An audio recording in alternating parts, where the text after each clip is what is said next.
Great empires are built not on blood, but on calories. An army of 100,000 men consumes a mountain of food in literally a matter of days. Hunger killed legionnaires far more often and effectively than enemy swords or sharp spears. That is why the Romans created a supply system that was ahead of its time by many millennia. Ancient logistics seem impossible without modern heavy trucks and high-speed freight trains. 100,000 soldiers on the march constituted a gigantic moving city with an insatiable appetite. This aggressive city required daily deliveries of hundreds of tons of grain, meat, and fresh water. The slightest delay on the road meant a real catastrophe and the inevitable collapse of the entire military campaign. Modern generals still study the logistical schemes of this ruthless ancient world. Ancient quartermasters calculated routes with the precision of the best modern freight delivery algorithms. The Roman war machine operated like a perfect mathematical conveyor belt for processing vast resources. This mechanism transformed ordinary grain into an absolutely invincible force on the battlefield every single day. Wheat was the true fuel of the ancient military machine. Each legionnaire consumed about 1 kilogram of pure, unprocessed grain daily. Meat was considered a secondary food and sometimes even caused discontent among the infantry. Complex carbohydrates provided the slow-release energy needed for long and incredibly grueling marches. Modern sports medicine refers to this scientifically proven approach as carb loading. Roman commanders arrived at this ingenious conclusion through simple trial and error, using thousands of lives as their test subjects. Soldiers on a high-meat diet tired more quickly and lost precious stamina in battle. A grain-based diet ensured stable blood sugar levels throughout the entire day of marching. 100,000 soldiers required an incredible 100 tons of grain in a single day. This enormous figure is staggering even by the standards of modern large logistics companies. The army had to carry these supplies with them or constantly replenish them from outside sources. Field commanders spent half their time meticulously planning bread delivery routes. The grain was not distributed as ready-made fresh bread or the usual hardtack. Each unit of soldiers received its share in the form of unprocessed and very hard grains. The legionnaires ground the flour themselves on heavy stone hand mills every evening. This exhausting process served as additional physical training after a hard day of marching. Manual grinding took time, but it permanently solved the problem of sudden food spoilage. Dry grain can be stored for years, whereas freshly ground flour becomes damp very quickly. The Romans ingeniously shifted the process of final food preparation onto the shoulders of the end consumers themselves. Modern trainers call this CrossFit, but the ancient army considered it ordinary cooking. Using the flour they obtained, soldiers baked unleavened flatbreads right over smoky campfires. Sometimes they cooked a thick porridge, which they generously seasoned with salt and a drop of olive oil. This staple dish was called pulse and looked like thick construction mortar. However, such a high-calorie meal instantly satisfied hunger and quickly restored strength after battle. The quality of the grain supplied was strictly controlled by special, meticulous military inspectors. Rotten or pest-infested wheat was ruthlessly written off as a loss and immediately destroyed. A sick soldier cost the state significantly more than a discarded batch of spoiled food. A healthy, clean diet was the key to the incredible combat effectiveness of the Roman heavy infantry. Officers ate from the same pot as the ordinary legionnaires. This rule was strictly observed during any difficult and dangerous military campaigns. Rations would only be divided upon the army's return to a peaceful and well-fed province. In the field, the equality of their stomachs reinforced the army's ironclad subordination and discipline. As a beverage, the legionaries regularly drank pasca, a mixture of water and cheap sour wine. This ancient equivalent of modern energy drinks effectively quenched thirst in the most intense heat. The acidity reliably killed dangerous bacteria in dirty water from random natural sources. This drink functioned as an ancient sports energy drink, albeit with the strange taste of salad dressing. The empire's dependence on wheat made it vulnerable to crop failures in Egypt and North Africa. Any disruption in supply threatened the very existence of the entire massive army.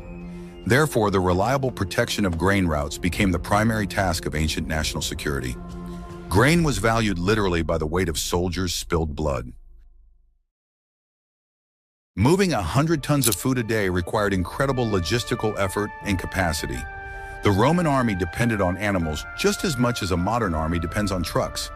A standard ox-drawn farm cart moved too slowly for the swift, disciplined legions. Therefore, the most common stubborn mule became the primary means of transport in ancient logistics. The mule successfully combined the strength of a horse with the phenomenal, natural endurance of a donkey.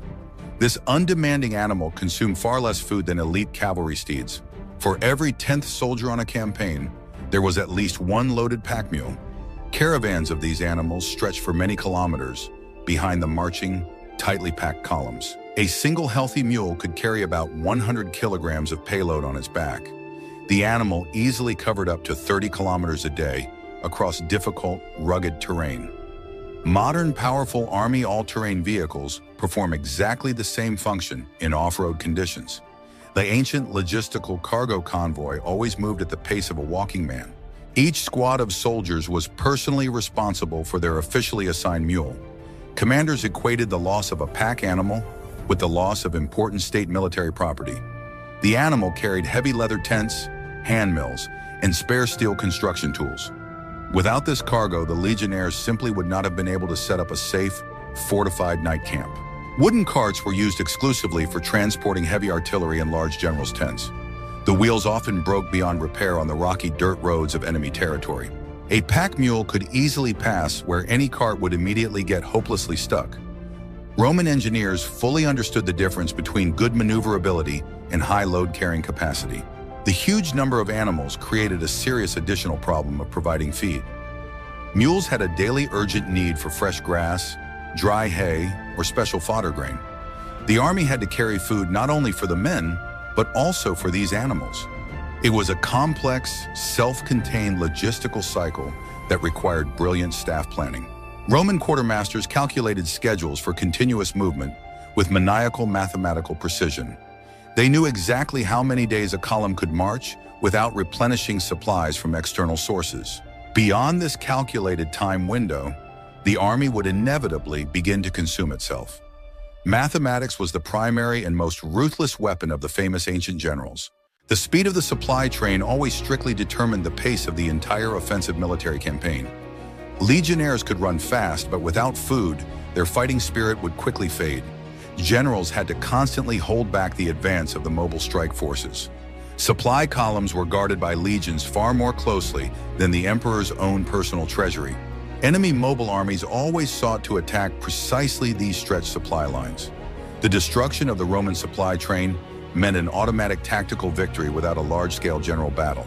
The enemy cavalry often ambushed the slow-moving caravans in narrow, dangerous gorges. Therefore, every mule driver knew how to handle the short, sharp sword issued to him with great skill. The animals suffered from the summer heat and disease no less than the marching men. The loss of livestock halted the advance of the invincible legions more reliably than high stone walls. Roman veterinarians worked around the clock to keep the living transport network in working order. The health of a single mule sometimes determined the fate of entire conquered states. The constant movement of a massive army required the creation of the most reliable logistical support bases possible. The Romans built gigantic stone granaries throughout their expanding empire. These sturdy buildings were designed with ideal ventilation in mind for the long-term preservation of grain.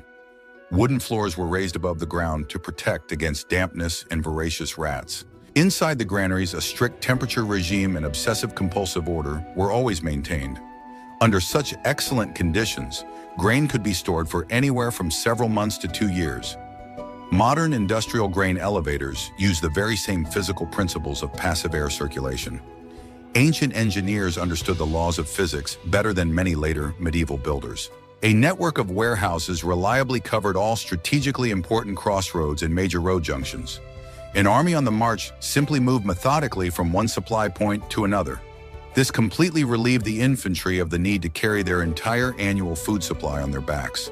The distance between bases was roughly equivalent to 5 days of heavy, forced march walking. Logistics centers were guarded around the clock by separate, powerful garrisons of experienced veterans. The loss of even a single such granary instantly jeopardized the entire offensive front.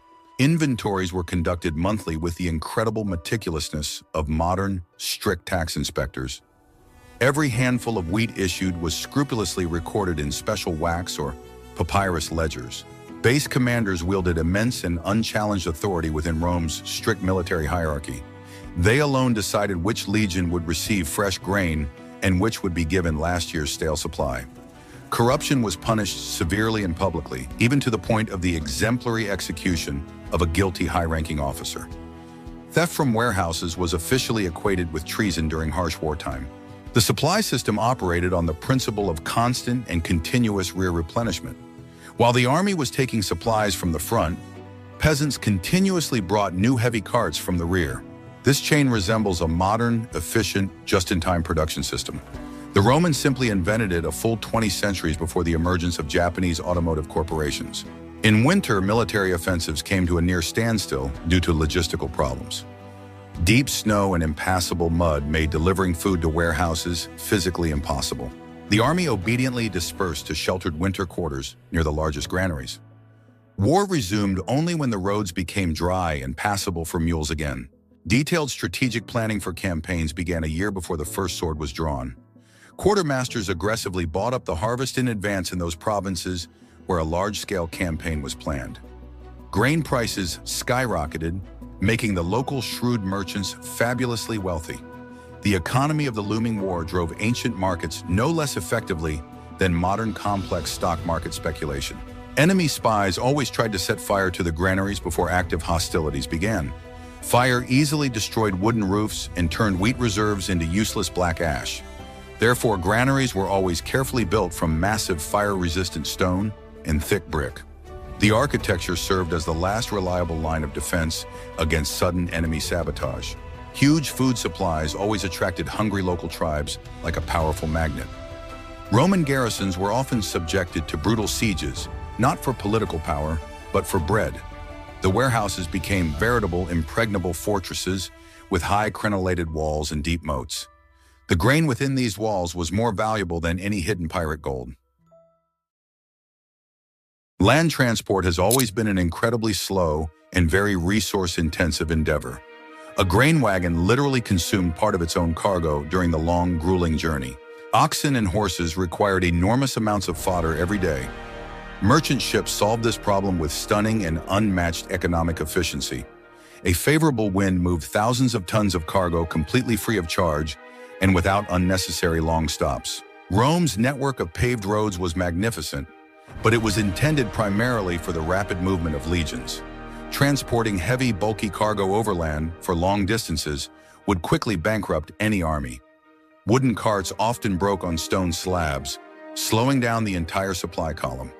Therefore, the empire placed its main reliance on a powerful merchant and military fleet. Special heavy flat-bottom barges plied the Rhine and Danube literally around the clock. Guarding these valuable vessels became the primary and most important task of the border military river patrols. Enemy tribes often blocked the rivers with heavy iron chains or sank old boats in shallow channels. The struggle for logistics and supply routes took place not only on dry land, but also on the turbulent river waters. The Roman river fleets were well armed and always ready for a surprise attack. Specially trained Marines guarded the slow-moving barges against barbarian raids from the wooded banks. They used heavy catapults directly from the ship's deck to repel attacks. This floating shield reliably protected vital food supplies for the legions on the frontiers. Fierce winter storms made navigation in the Mediterranean deadly for wooden vessels. For several long winter months, maritime delivery was completely paralyzed by the vagaries of bad weather. Generals had to stockpile enormous dry provisions in warehouses before the first autumn cold set in. A miscalculation resulted in inevitable mass starvation in remote, isolated garrisons. The period from November to March was officially considered the closed season for all shipping. Only the most desperate couriers or incredibly greedy merchants risked venturing out onto the raging sea in winter. All military logistics were strictly tied to this natural and insurmountable calendar. Planning any major campaign always began with studying weather forecasts and wind patterns. Strong port laborers worked around the clock to meet ever-growing military needs. Grain was transferred into standard clay amphorae or sturdy stitched leather sacks. A system of strict container standardization allowed the process of loading ships to be accelerated several times over. Ancient dock workers labored with the intensity of modern mechanized megaport terminals. The famous Monte Testaccio Hill in Rome is the best evidence of the incredible scale of this trade. It is a massive artificial mountain consisting entirely of shards of broken clay amphorae. Millions of vessels were used just once and immediately discarded after delivering olive oil or wine. Such wastefulness was justified by the incredible volumes of continuous state military supply. Fierce sea pirates posed a serious and constant threat to the slow-moving grain convoys. The empire spent enormous sums of money on building and maintaining fast military galleys for protection. The eradication of piracy became not a matter of high morality, but a matter of plain and simple state survival. A clear sea guaranteed, without a doubt, that soldiers on distant, dangerous land borders would have full stomachs. River ports very quickly turned into bustling commercial logistics hubs of enormous size. Around them, wealthy cities of enterprising merchants, artisans, and small-scale smugglers sprang up instantly. Large-scale military government contracts powerfully stimulated the development of the entire local regional economy. The legions' money flowed through the veins of Rome's waterways in a continuous golden stream. In cases of urgent need, the soldiers themselves quickly built entire fleets of flat wooden boats. Army engineering units could assemble dozens of vessels from freshly cut, damp timber in just a few days. The quality of these vessels was terrible, but they performed their primary transport function perfectly. Wood was quickly turned into transport, and transport reliably supplied the marching army with food. The combination of a fast river fleet and heavy infantry made the Roman army mobile and completely unpredictable. Troops could suddenly appear where the enemy least expected them and was unprepared to defend against them. Food arrived by water almost simultaneously with the marching advance columns of soldiers. The synchronization of these complex processes required brilliant and absolutely flawless work by the general staff.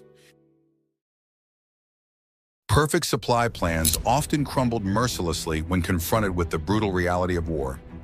Caravans fell far behind schedule, sturdy stone bridges collapsed, and huge granaries burned to the ground in raging fires. At this critical moment, the 100,000-strong army switched to a harsh regime of self-sufficiency. Procuring food on foreign soil became the single most important issue for the survival of the entire military campaign. Foraging was not chaotic looting, but a strictly organized and controlled military process. Half of the legion always remained in the fortified camp to provide security, while the other half set out in search of food. Armed detachments combed the area methodically, like modern, disciplined search and rescue teams. No shed, barn, or carefully hidden peasant cellar escaped their watchful gaze. The Romans referred to this complex process of procuring food with the specific term frumentatio. Every morning, commanders assigned new detachments to gather all edible items within a day's march. It was an extremely exhausting task, requiring soldiers to possess excellent physical endurance and constant vigilance. The ability to quickly find food was considered the most important survival skill for any ancient field army. The foraging detachments were the easiest and most incredibly vulnerable targets for a cunning enemy. Local embittered partisans often ambushed the scattered groups of Romans in the dense forests. Therefore, the foragers always moved in full heavy combat gear and in very tight formation. Gathering foreign wheat turned into a daily, local, bloody, and deadly battle. Capturing local livestock was always considered an incredibly successful conclusion to a grueling day-long raid. Cows and sheep moved on their own. There was absolutely no need to haul them on the soldiers' weary backs.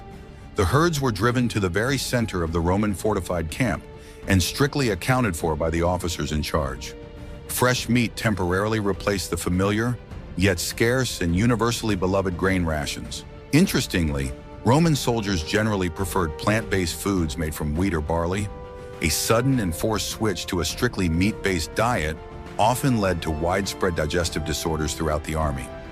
Among the legionaries, the constant consumption of meat alone was considered a sign of extreme hardship and a true catastrophe. The foundation of their unbreakable military might always remain a simple flatbread or thick grain porridge. The search for hidden peasant supplies quickly became a true art of ancient field military intelligence. Peasants buried grain deep in pits and carefully camouflaged the hiding places with fresh earth and grass. Roman veterans quickly learned to find such caches by barely noticeable signs on the soil surface.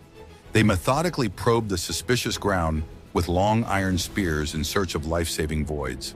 It was a deadly game of hide-and-seek between the starving locals and the ruthless invaders. The peasants understood that the loss of their winter supplies meant certain death by starvation for their families. They created elaborate false hiding places to outwit the vigilance of the Romans' experienced search teams.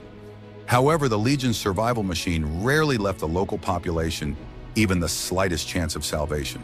Foraging for food always took up a colossal amount of the army's daylight hours and precious manpower. A force constantly engaged in foraging was physically incapable of conducting active offensive or siege operations. The pace of the entire military campaign dropped to practically zero on the maps of the commanding generals. A deep logistical crisis paralyzed the commanders far more effectively than any military stratagems of a cunning enemy. The commanders understood perfectly well that starving soldiers were very prone to secretly hoarding any food they found. Strict discipline required that absolutely all found supplies be turned in exclusively to the Legion's general fund. The slightest concealment of a piece of cheese or a small sack of flour was met with severe and immediate physical punishment.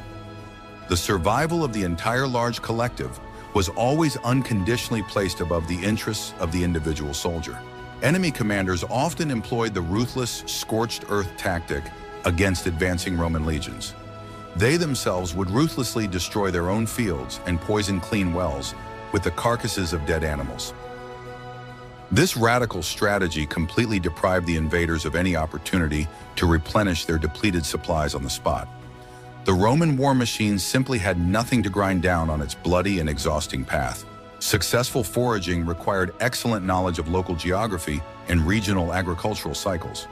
Experienced staff officers interrogated captured prisoners exclusively about the locations of the nearest mills and full granaries. Intelligence sought not secret fortress blueprints, but the routes of clandestine traders of life-saving bread. Information about food in wartime was worth its weight in pure gold. The procurement of food gradually gave way to the economic destruction of the entire captured enemy region. Looting was not considered a crime, but an official and lawful method of waging war in antiquity. The army confiscated absolutely everything that had even the slightest nutritional or material value. Anything that could not be eaten was sold to market vendors for jingling coins. Requisitioning was carried out with cold Roman bureaucratic meticulousness and stunning efficiency. Special officers compiled long lists of various property confiscated from the population. The peasants were left without grain, draft animals, or seeds for the coming spring sowing. The Romans cold-bloodedly condemned entire rebellious provinces to inevitable winter starvation. This brutal process had profound strategic significance for the final outcome of the war. Deprived of resources, the territory could no longer sustain enemy partisan resistance armies. The enemy's economy collapsed much faster than the walls of besieged capitals fell. A starving population always preferred to surrender rather than continue a senseless and painful struggle. Captured carts were instantly integrated into the Roman logistical behemoth's transport conveyor belt. The horses of the local nobility were turned into ordinary draft animals for the soldiers' supply wagons. The army absorbed the resources of the vanquished like a giant, voracious, and insatiable sponge. With every city conquered, the legions grew only stronger and significantly richer. Control over the looting process was the hallmark of a disciplined and dangerous army. Soldiers looted strictly on command and piled their spoils into a single enormous, guarded heap. The distribution of spoils took place only after a thorough inventory of all valuables by the quaestors. Chaotic personal looting was harshly suppressed by commanders to preserve military discipline. Violence during requisitions was considered a routine and perfectly normal part of army life. The Romans took food under the threat of immediate destruction of any defiant settlement. Psychological pressure forced local elders to voluntarily hand over their last hidden reserves. Paralyzing fear worked more effectively than lengthy searches with sharp spears and calloused hands. Merchants and peddlers always followed the army at a safe distance from the battles. They bought up looted goods for a song from ordinary, weary legionnaires. These profiteers also resold food to the army at astronomical and brazenly speculative prices. War created the perfect breeding ground for the black market and officer corruption.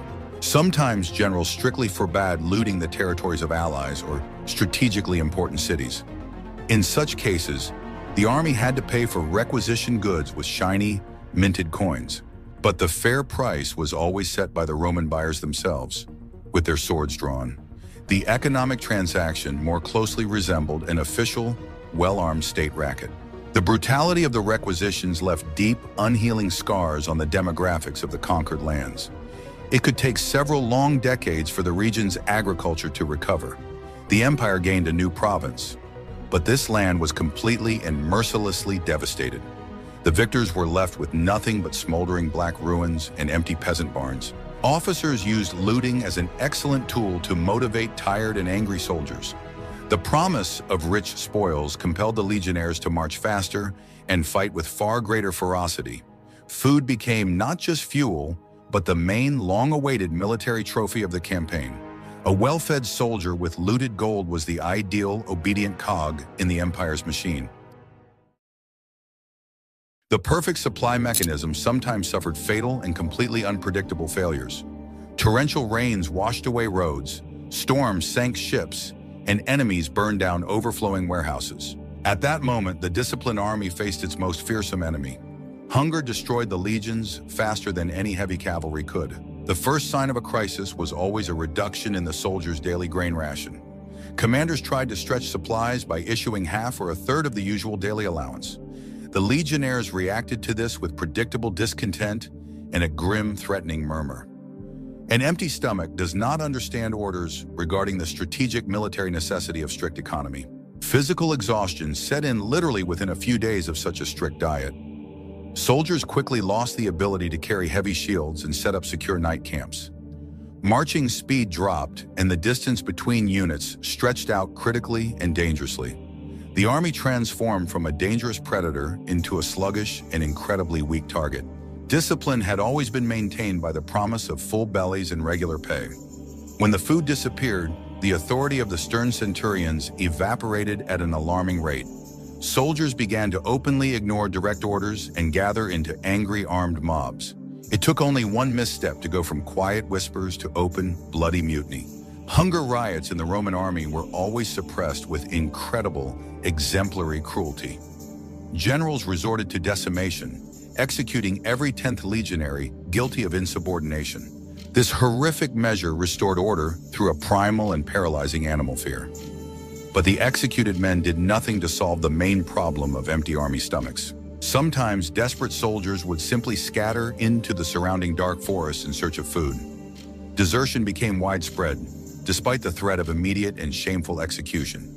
The instinct for self-preservation overpowered years of harsh military drill and loyalty to the legion's eagle. The legion's structure collapsed within a matter of weeks of this severe famine. Commanders resorted to the most desperate measures to save what remained of their troops. They slaughtered pack mules and horses to feed the soldiers driven mad by hunger. This meant the loss of the entire logistical transport network for an indefinite period. The army saved itself today, but completely deprived itself of the ability to move normally tomorrow. Chronic malnutrition made soldiers vulnerable to widespread dangerous infectious diseases. Dysentery and typhus reaped a heavy toll in the weakened ancient military camps. Sanitary conditions rapidly deteriorated due to general exhaustion and deep apathy. Disease methodically finished off those whom hunger and the enemy's swords had spared by chance. Enemies were well aware of the logistical problems facing the proud Roman commanders. They simply avoided open, decisive battles and waited for nature to do its work.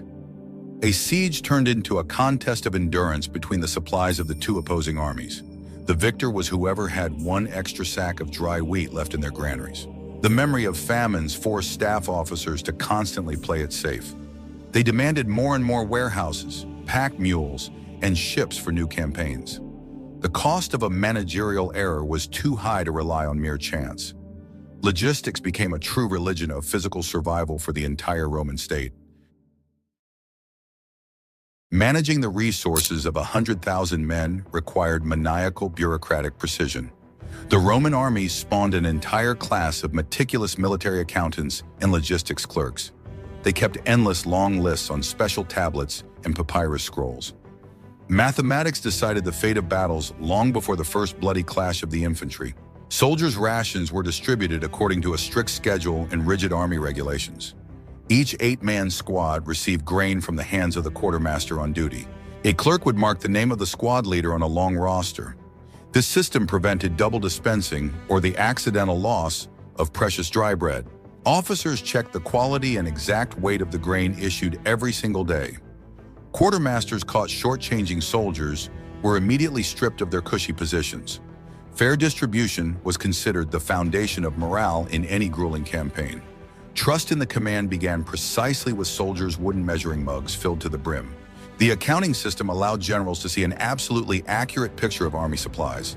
They knew exactly how many days the food would last before the onset of the predictable mass famine. This precise data determined the tactics of maneuvers and the timing of the decisive battle. Operational planning was built exclusively around the cold mathematics of available food supplies. Special officers were responsible for logistics at the level of individual infantry legions. They liaised with central warehouses and organized the delivery of new grain shipments.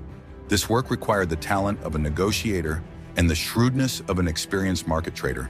The physical survival of thousands of ordinary legionnaires depended on their resourcefulness. Army documents meticulously recorded not only supplies, but also spoils of war.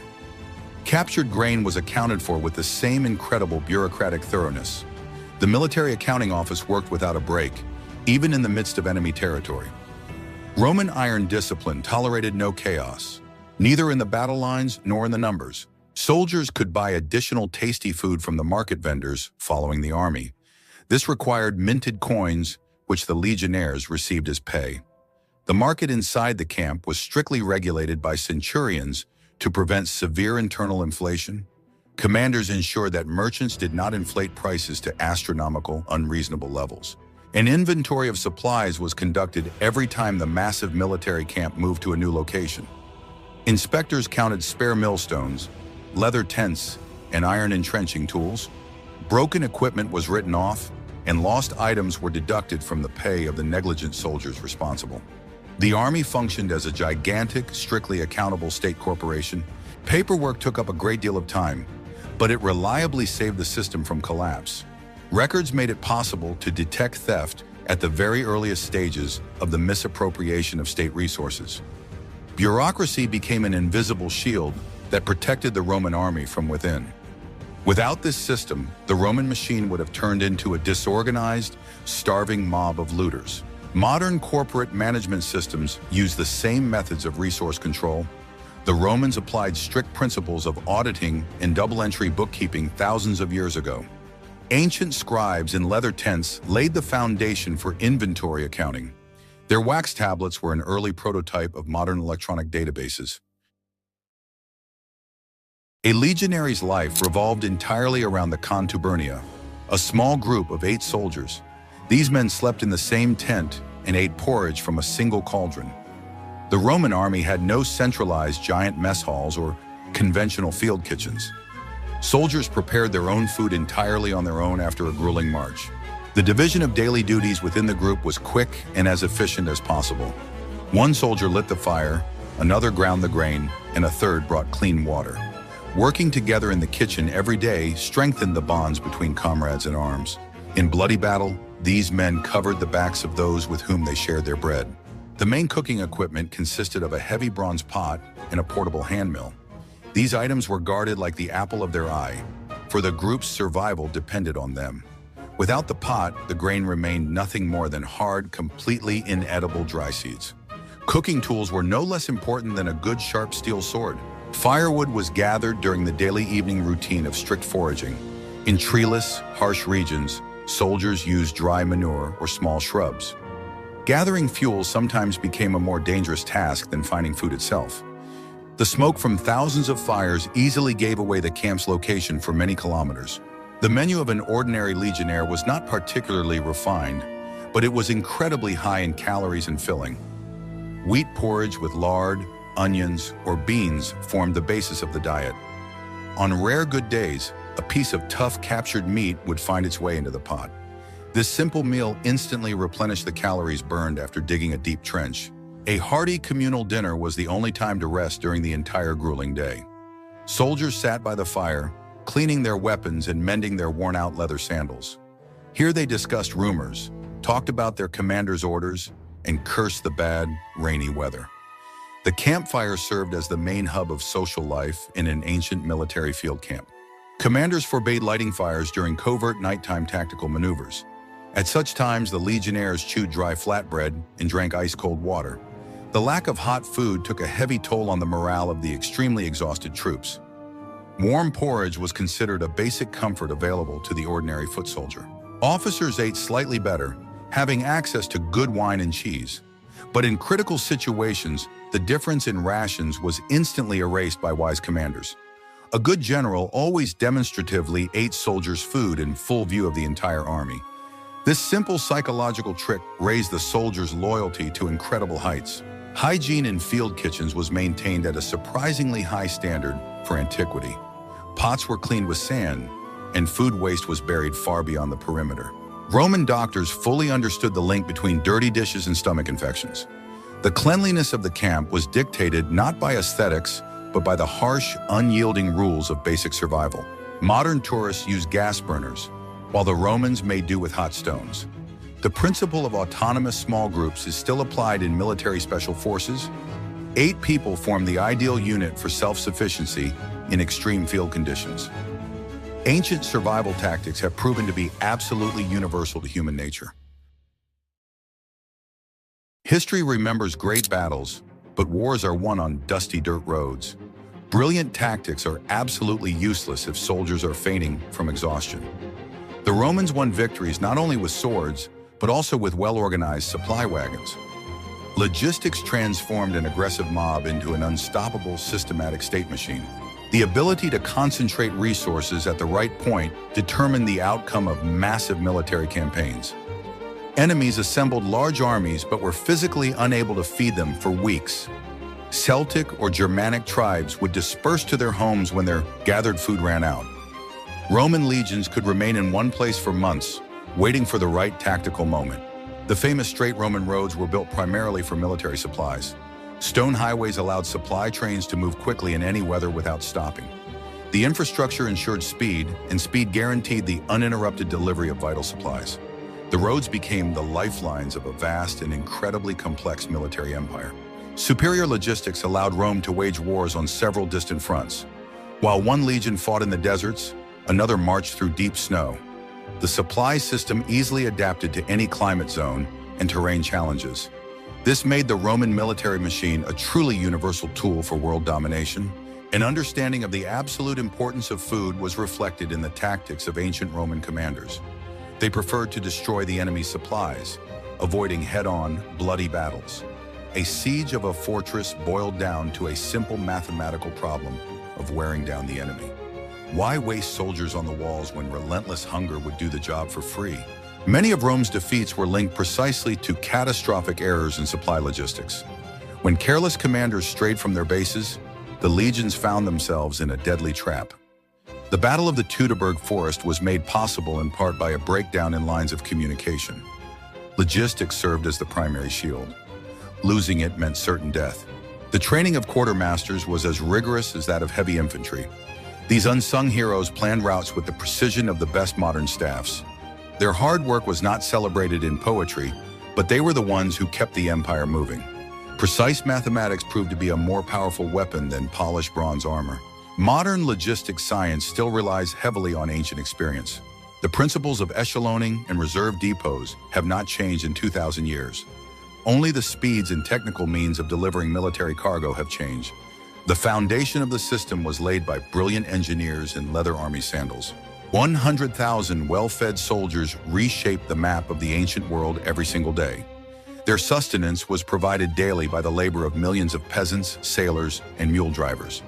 The entire economy of the Mediterranean worked to sustain this gigantic military organism.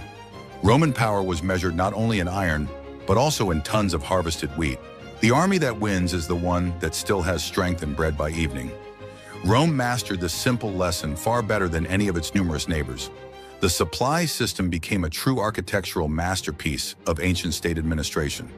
The empire was sustained by logistics, and as long as it functioned properly, the legions were invincible.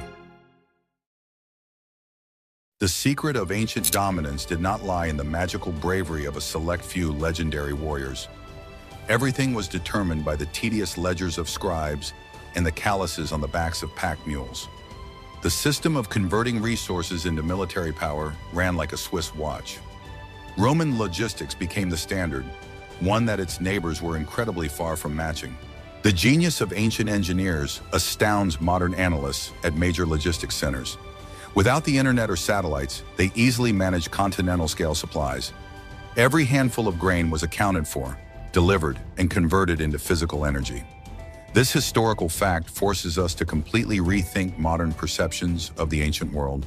Knowledge of the past allows us to better understand the mechanisms of complex modern corporate systems. The fundamentals of survival for vast structures have remained unchanged throughout human history. Civilizations stand on the shoulders of people who know how to plan and calculate. Famine destroys empires, while bread and roads make them truly eternal.